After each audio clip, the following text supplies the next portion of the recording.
by the majority will of the Honduran people, expressed sovereignly at the polls, the plenary of CNE councillors declares him elected as the constitutional president of the Republic of Honduras for a 4-year term, which officially commences on January 27, 2026, and concludes on January 27, 2030, to citizen Nasry Asfura, whose national identification document number is 080195803886, who, representing the National Party of Honduras, after the meticulous counting of 18,757 official tally sheets, which accounts for 97.86% of all the final result records, has successfully obtained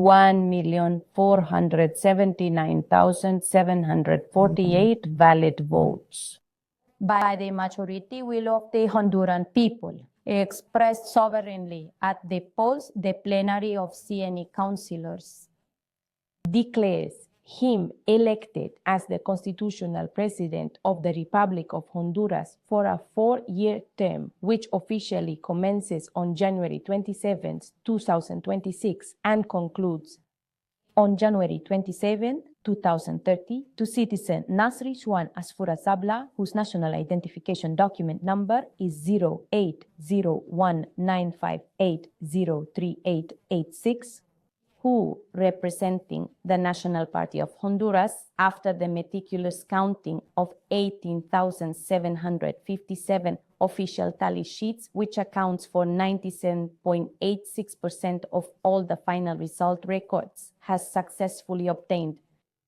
1,479,748 valid votes. Considering that in the public disclosure, there are 19,153 records that have been received from a grand total of 19,167, which yields a percentage of 99.93 received. And regarding the information that has been made public, we have 18,820 records that were correctly published, and 333 at this moment show inconsistencies, which translates to 1.73% of the total records being considered inconsistent. So we have a total of 98.27% of disclosed and consistent records for the presidential election, with a difference between the first and second candidate of 4.74. Considering that the declaration is not a political decision, nor is it a collective decision made by a body, but rather it constitutes an institutional certification of facts that have been thoroughly verified, and consequently it is not subject to any form of debate, nor is it ever put to a vote. The debate occurs before, during the official special recounts, the challenges, and the annulments. Once this cycle is closed, the declaration is mandatory. It's not discretionary. It's not negotiable.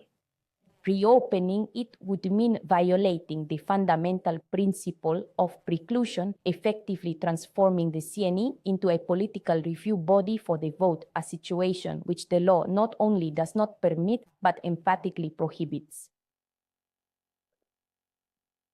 Considering that the declaration itself and the signatures provided by the members of the collegiate body on this very declaration are considered a requirement for its authenticity and not for its fundamental existence, and the public refusal and legally totally unjustified to assert that a full councillor must not again paralyze the electoral body in its constitutional duty, and that no one can benefit from their own conduct, obstructive, much less to the detriment of the country's democratic stability. Therefore, for signature purposes and in application of the law, the alternate councillor who is with us, Carlos Enrique Cardona, is now integrated.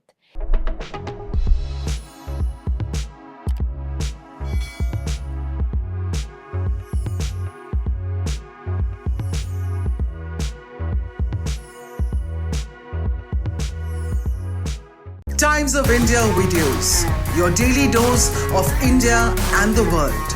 Global news, different views, and sharp analysis. Pressure of expectation from your fans, your supporters. That is often served as a backdrop for several Bollywood. You're not a brute majority anymore. If you individually take out they right. Making sense of global conflicts. Tracking the new emerging world order. Strike on Israeli military bases. A multi-pronged. To stay out of harm's way as Israel started bombing targets across. Understanding changing alliances in a polarized world. Tune into TOI videos for all this and more. Click on the bell icon to subscribe and never miss an update.